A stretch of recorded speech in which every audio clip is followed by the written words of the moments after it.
Hello everyone, स्वागत है आप सभी का स्टेप टू सक्सेस क्लासेस में। डेली करंट अफेयर सीरीज में आज की वीडियो में हम लोग 10, 11 और 12, 10, 11 और 12 अक्टूबर का करंट डिस्कस कर रहे हैं। स्टार्ट करते हैं अपने आज के पहले क्वेश्चन से। पहला क्वेश्चन है 16वीं कृषि विज्ञान कांग्रेस, ठीक है, एग्रीकल्चरल साइंस कांग्रेस का आयोजन कहाँ किया गया है? ऑप्शन है तमिलनाडु, केरल, नई दिल्ली और गुजरात। तो इसका जो सही जवाब है ऑप्शन बी है। ये कांग्रेस का आयोजन जो है वो केरल में किया गया है। 10 अक्टूबर 2023 को ये आयोजन हुआ है। इसका जो उद्देश्य है वो है भारत की कृषि खाद्य प्रणालियों को टिकाऊ उद्यमों में बदलने के बारे में एक वैज्ञानिक चर्चा तैयार करना है, ठीक है। ये ऐसा पहली बार हो रहा है, ये कृषि विज्ञान कांग्रेस पहली बार केरल में आयोजित की जा रही है। इससे पहले ये केरल में आयोजित नहीं हुई है। और इसका जो आयोजन है वो राष्ट्रीय कृषि विज्ञान academy, national academy on agriculture science द्वारा किया जाता है इसका आयोजन, ठीक है। नेक्स्ट क्वेश्चन देखते हैं। नेक्स्ट क्वेश्चन है वार्षिक संयुक्त humanitarian assistance and disaster relief HADR अभ्यास 2023। इसका जो नाम रखा हुआ है, नाम है चक्रवत 2023। ये किस राज्य में आयोजित किया जा रहा है? ऑप्शन है केरल, जम्मू कश्मीर, गोवा और राजस्थान। तो इसका जो सही जवाब है ऑप्शन सी है। इसका आयोजन गोवा में किया जा रहा है। 9 से 11 अक्टूबर तक इसका आयोजन है और ये आयोजन भारतीय नौसेना द्वारा किया जा रहा है। इसमें तीनों सेना, जो जल सेना, थल सेना और नभ सेना जो है, तीनों है, मतलब वायु सेना जो है, उसके साथ साथ अर्धसैनिक बलों के साथ कई आपदा प्रतिक्रिया संगठन, डिजास्टर रिस्पांस जो ऑर्गेनाइजेशंस हैं, उसके अलावा गैर सरकारी संगठन या NGOs जो हैं, शैक्षणिक संस्थान, एजुकेशनल इंस्टीट्यूट्स हैं और अंतरराष्ट्रीय संगठनों की भागीदारी इसमें शामिल है, सब लोगों का जो है। और बाकी इसमें लिखा हुआ है कि इस वर्ष के जो अभ्यास का प्रतीक चिन्ह है उसमें भाग लेने वाली सभी एजेंसियों की क्रेस्ट, जो उनका फ्लैग होता है, वो उनका प्रतीक चिन्ह या इंसिग्निया और सभी देशों के झंडों को एक ही इकाई के रूप में दर्शाया गया है, जो दर्शाता है कि HADR सभी एजेंसियों द्वारा संयुक्त और एकीकृत कार्यवाही पर निर्भर है। चूंकि आपदा जो आती है वो कई बार आपदाएं ऐसी होती हैं वो केवल एक देश तक सीमित नहीं होती हैं। जैसे तुर्की में आपदा आई हुई थी तो भारत क्या किया था, उसमें सहायता करने के लिए गया था। तो ये इंटीग्रेटेड एक्सरसाइजेस क्या करती हैं, एक दूसरे का कोऑपरेशन बढ़ाती हैं और अगर ऐसी कभी आवश्यकता होती है तो वो एक दूसरे के साथ काम कर सकते हैं। इस वजह से इन अभ्यासों का क्या हो जाता है, रोल महत्वपूर्ण हो जाता है। नेक्स्ट क्वेश्चन देखते हैं। नेक्स्ट क्वेश्चन है सरकार द्वारा अनुसूचित जाति के छात्रों के आवासीय शिक्षा के लिए कौन सी योजना चलाई गई है? ऑप्शन है संकल्प योजना, स्ट्राइव योजना, स्माइल योजना और श्रेष्ठ योजना। तो इसका जो सही जवाब है ऑप्शन डी है। सरकार ने ये श्रेष्ठ योजना करके नई योजना चलाई हुई है। ये सरकार के सामाजिक न्याय और अधिकारिता मंत्रालय द्वारा ये शुरू की गई है। श्रेष्ठ का यहाँ पे फुल फॉर्म दिया है scheme for residential education for students in high classes in targeted area. लक्षित एरियाज में क्या है, जो बच्चे हैं उनको रेजिडेंशियल एजुकेशन देनी है। इस योजना का जो मुख्य उद्देश्य है वो है अनुसूचित जाति यानी शेड्यूल कास्ट बहुल क्षेत्रों में शिक्षा से संबंधित सरकारी पहलों की पहुंच का विस्तार करना है। ये आउटरीच प्रोग्राम है, ठीक है, जिससे मैक्सिमम लोग क्या हो इसमें शामिल हो सकें। और इस योजना का जो लक्ष्य है वो है अनुसूचित जाति के छात्रों के सामाजिक आर्थिक उत्थान, ठीक है, सोशल इकोनॉमिक अपग्रेडेशन और समग्र विकास के लिए अनुकूल वातावरण बनाना है, ठीक है। फेवरेबल एनवायरनमेंट क्या करना है, क्रिएट करना है, ताकि ये लोग भी मुख्य धारा में जुड़ सकें, ठीक है, और देश के विकास में भागीदार बन सकें। नेक्स्ट क्वेश्चन देख लेते हैं।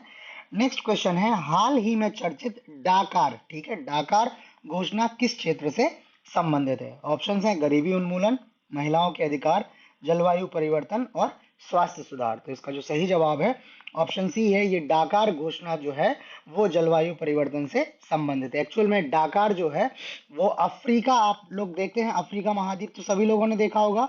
अफ्रीका महाद्वीप में एक देश है सेनेगल, ठीक है, SENEGAL। ये सेनेगल नाम से एक कंट्री है, उस कंट्री की राजधानी है डाकार, ठीक है। वहां का ये प्रमुख बंदरगाह भी है। तो डाकार में एक बैठक हुई है, वहां पे ये जो दुनिया के 46 सबसे कम विकसित देश हैं, लीस्ट डेवलप्ड कंट्रीज जो हैं, इनके मंत्रियों ने जलवायु परिवर्तन 2023 पर एक संयुक्त डाकार घोषणा जारी की। एक्चुअल में कॉप होते हैं, कॉन्फ्रेंस ऑफ पार्टीज जो होते हैं, वो लगभग हर साल होते हैं। तो कॉप 28 अभी आयोजित होना है कुछ दिनों में।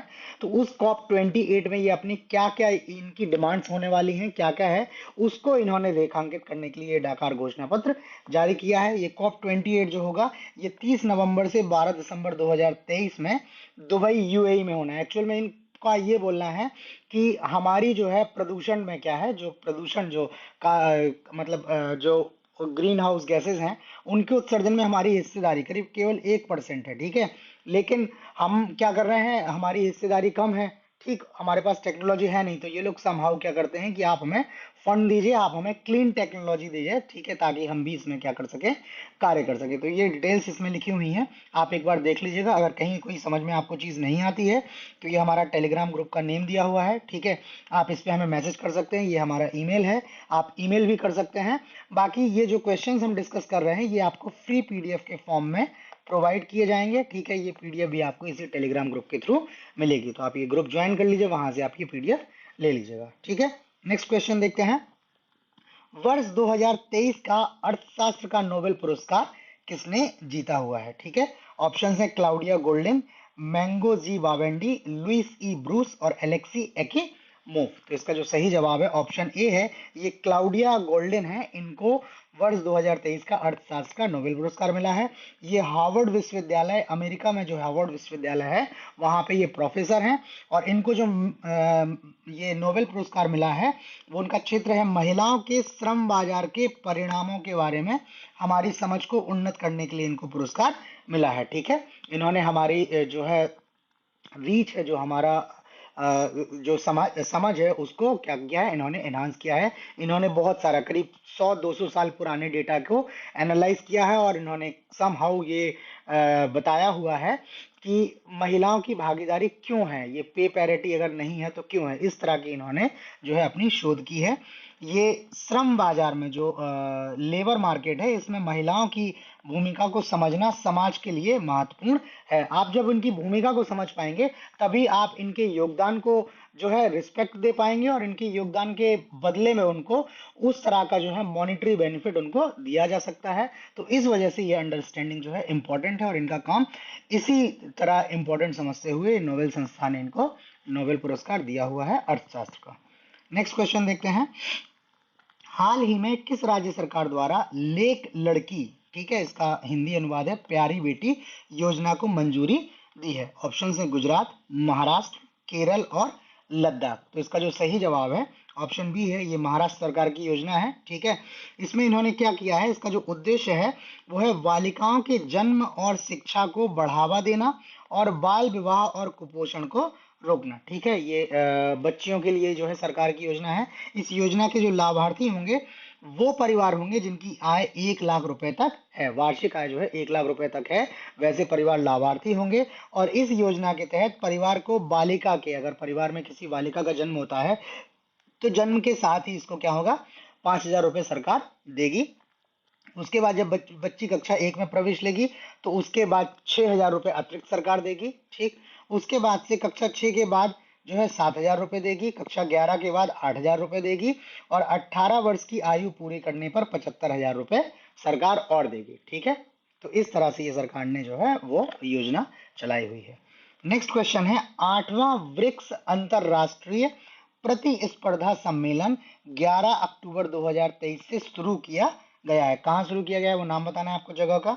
ऑप्शन है गुजरात, उत्तर प्रदेश, आंध्र प्रदेश और नई दिल्ली। तो इसका जो सही जवाब है ऑप्शन डी है, ये जो सम्मेलन है ये नई दिल्ली में आयोजित किया जा रहा है। और इस सम्मेलन का जो विषय है वो है प्रतिस्पर्धा कानून, कॉम्पिटिटिव लॉज जो हैं, और नीति के नए मुद्दे, आयाम, डायमेंशंस, परिप्रेक्ष्य और चुनौतियां, ठीक है। ये इनका क्या है, समझने का इसका विषय है।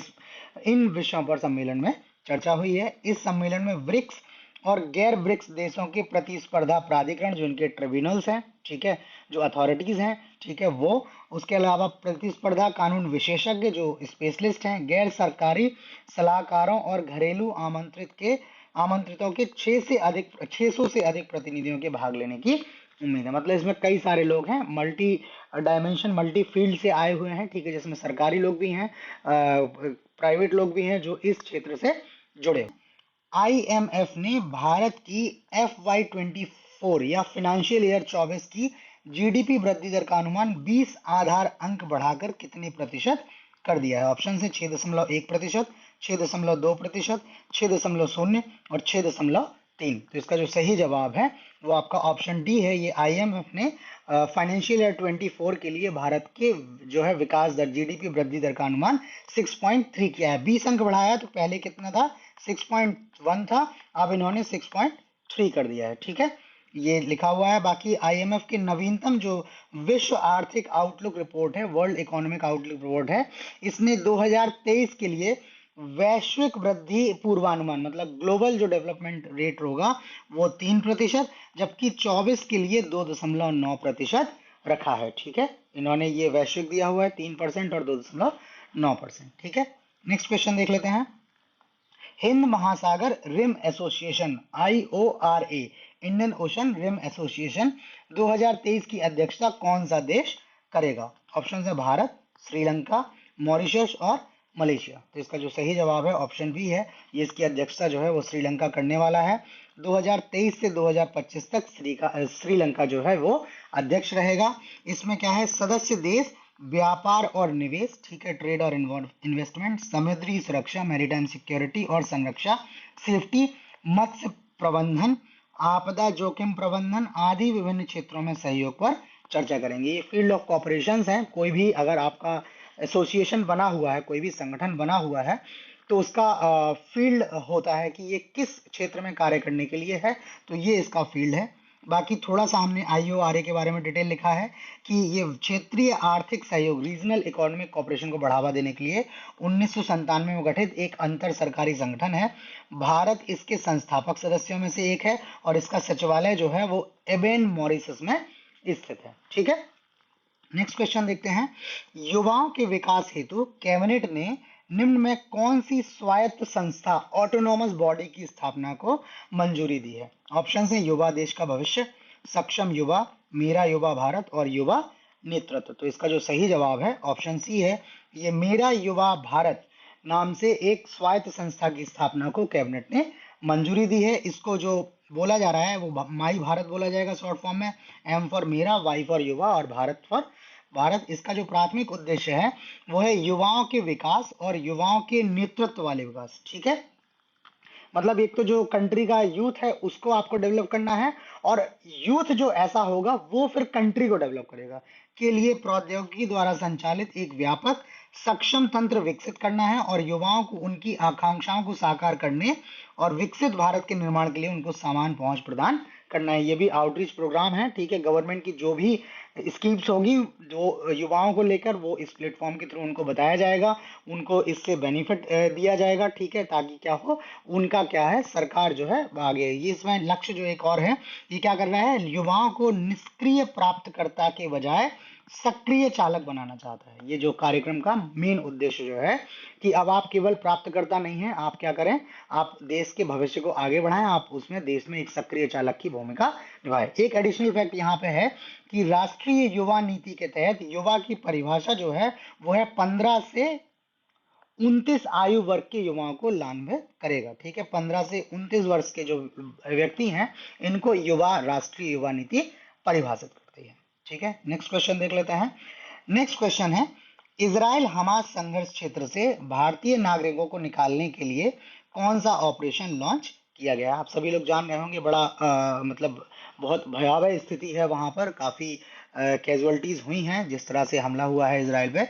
ठीक है, तो भारत के बहुत सारे लोग वहां पे हैं, तो भारत अपने लोगों को निकाल रहा है। आपको बताना है किस ऑपरेशन के तहत निकाल रहा है। Operation Ganga, operation Kaveri, operation Ajay और ऑपरेशन दोस्त। तो इसका जो सही जवाब है ऑप्शन सी है। ये ऑपरेशन अजय के तहत क्या कर रहा है, भारत अपने नागरिकों को वहां से निकाल रहा है। इसके अलावा ऑपरेशन कावेरी जो है सूडान में जब भारत के लोग फंसे हुए थे, ठीक है, सूडान में जब लोग फंसे हुए तो ऑपरेशन कावेरी के तहत निकाले गए थे। और जब यूक्रेन में संघर्ष स्टार्ट हुआ था तो वहां से ऑपरेशन गंगा के तहत भारत ने अपने लोगों को निकाला हुआ था। और तुर्की में जब बहुत भारी भूकंप आया हुआ था अभी कुछ दिन पहले, तो उस समय क्या है, भारतीय एनडीआरएफ की टीमें जो है वहां पर एक सहयोग का मिशन चलाया हुआ था, तो उसको ऑपरेशन दोस्त कहा गया था। ठीक है, तो ये वही है, सुविधाजनक वापस बनाने के लिए ये यूक्रेन के लिए जो है ऑपरेशन गंगा शुरू किया था, ये लिखा है। बाकी आगे चलने से पहले मैं फिर से आपको बता दूं कि क्वेश्चन जो हैं वो हम आपको फ्री पीडीएफ के फॉर्म में आपको प्रोवाइड करेंगे, ठीक है।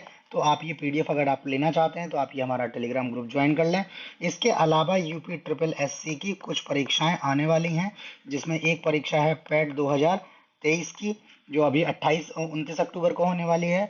उसके बाद से जूनियर असिस्टेंट कनिष्ठ सहायक की है, और उसके बाद से वीपीओ की है। इन परीक्षाओं में क्या है, यूपी स्पेशल के क्वेश्चंस आने की मतलब आना है, इसमें सिलेबस में है यूपी स्पेशल। तो ये यूपी स्पेशल के वीडियो जो हैं वो संस्थान के चैनल पे हैं, आप वहां से यूपी स्पेशल के वीडियोस भी देख सकते हैं, ठीक है। नेक्स्ट क्वेश्चन है हमारा, राष्ट्रीय सुरक्षा परिषद सचिवालय द्वारा आयोजित भारत एनसीएक्स 2023 अभ्यास संबंधित है।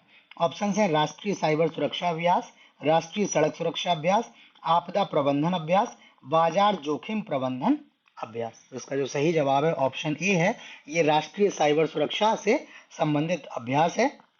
और ये दूसरा संस्करण, इसका आयोजन 9 से 20 अक्टूबर 2023 के बीच हो रहा है। इसका जो मुख्य उद्देश्य है वो है सरकारी महत्वपूर्ण क्षेत्र के संगठनों के वरिष्ठ प्रबंधन, सीनियर मैनेजमेंट और तकनीकी कर्मियों, टेक्निकल जो पर्सनल्स हैं, उनको प्रशिक्षित करना है, उनको ट्रेन करना है, ठीक है।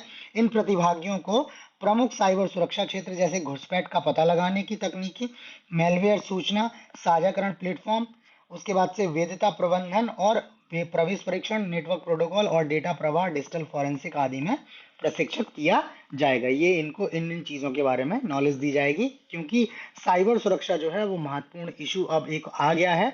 बहुत सारे मेलवेयर जो हैं वो लगातार आते रहते हैं, जो आपके सिस्टम्स को, आपके नेटवर्क को क्या है, बहुत ज़्यादा प्रभावित करते हैं। नेक्स्ट है, हाल ही में 11 अक्टूबर को लोकनायक जयप्रकाश नारायण जी का कौन सी जयंती मनाई गई है। ऑप्शन है 120वीं, 121वीं, 122वीं और 123वीं। तो इसका ऑप्शन सी जो है वो सही जवाब है। ये लोकनायक जयप्रकाश नारायण जी की हमने वर्ष 2023 में 11 अक्टूबर को 122वीं जयंती मनाई हुई है, ठीक है। ये क्वेश्चन इसलिए इंपॉर्टेंट है बिकॉज इसमें जयप्रकाश नारायण जी से रिलेटेड हमने अलग डिटेल्स दी हैं जो ज़्यादा इंपॉर्टेंट है, क्योंकि ये काफ़ी चर्चित नाम है भारतीय इतिहास में, भारतीय राजनीति में भी। इनका जन्म 11 अक्टूबर 1902 को हुआ था, और इनका निधन जो हुआ है वो 8 अक्टूबर 1979 को हुआ है। इनको लोकप्रिय रूप से जेपी या लोकनायक कहा जाता है। नाम इनका जयप्रकाश नारायण है, ठीक है। इनको जेपी या लोकनायक कहा जाता है। वर्ष 1999 में इन्हें भारत रत्न से सम्मानित किया गया था। और इन जयप्रकाश नारायण जी को इंदिरा गांधी के खिलाफ संपूर्ण क्रांति के आह्वान के लिए माना जाता है। एक्चुअल में एक पहले बिहार में जो है आंदोलन चला हुआ था, बिहार के छात्रों ने आंदोलन चलाया हुआ था जो एंटी करप्शन पॉलिटिकल मूवमेंट था, उसी का विस्तृत रूप ये बना। और उस टाइम पे इंदिरा जी की सरकार थी, ठीक है, तो उनके खिलाफ इन्होंने संपूर्ण क्रांति का आह्वान किया है। और आप लोगों ने अगर नाम सुना हो, रामाधारी सिंह दिनकर जी हैं, हिंदी के महान कवि हैं, उनकी एक जो कविता है उसकी एक लाइन है, सिंहासन खाली करो कि जनता आती है। आप लोगों ने खूब सुना होगा ये। तो ये जो आंदोलन था, इस आंदोलन में ये मुख्य नारा था इस आंदोलन का, ठीक है, सिंहासन खाली करो कि जनता आती है, ठीक है।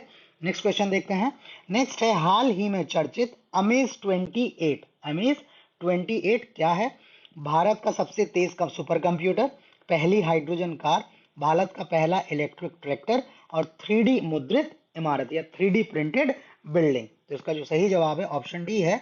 ये अमेज 28 है, एक 3D प्रिंटेड बिल्डिंग है, ठीक है। ये केरल की पहली 3D प्रिंटेड है। इसका उद्घाटन जो हुआ है वो 10 अक्टूबर को तिरुवनंतपुरम के पीटीपी नगर में, ये केरल स्टेट निर्मिती केंद्र है, केसनिक जिसको बोलते हैं, इसके परिसर में इसका उद्घाटन किया गया है। और इसका जो है अमेज 28 नाम इसलिए दिया है बिकॉज इसका निर्माण केवल 28 दिन में हो गया है। ये एक कमरे का घर है और इसको ग्रीष्मकालीन घर या समर हाउस इसको बोला जा रहा है। और इसका जो निर्माण किया है वो तकनीकी स्टार्टअप, टेक्निकल स्टार्टअप है तवस्टा, ठीक है, तवस्टा के सहयोग से इसको पूरा किया गया है, ठीक है। इसका निर्माण तवस्टा से किया हुआ है। तो आज करंट अफेयर्स में इतना ही है। बाकी आपको वीडियो कैसा लगा प्लीज़ हमें लाइक करके कमेंट करके ज़रूर बताएं। चैनल अगर आपने सब्सक्राइब नहीं किया है तो चैनल को प्लीज़ सब्सक्राइब कर लें और नोटिफिकेशन ऑन कर लें ताकि आपको टाइमली नए कंटेंट के बारे में जानकारी मिल ले। बाकी यूपी की जो आगामी परीक्षाएं हैं उनसे रिलेटेड बहुत सारा कंटेंट जो है वो ऑलरेडी चैनल पर है, वो आप देख लें। परीक्षाओं में आपकी तैयारी भी हो जाएगी और अगर आप तैयारी कर चुके हैं तो आपका क्विक रिवीजन वहाँ से हो जाएगा। ठीक है, तो आज इतना ही। बाकी कल मिलते हैं नए क्वेश्चंस के साथ, तब तक के लिए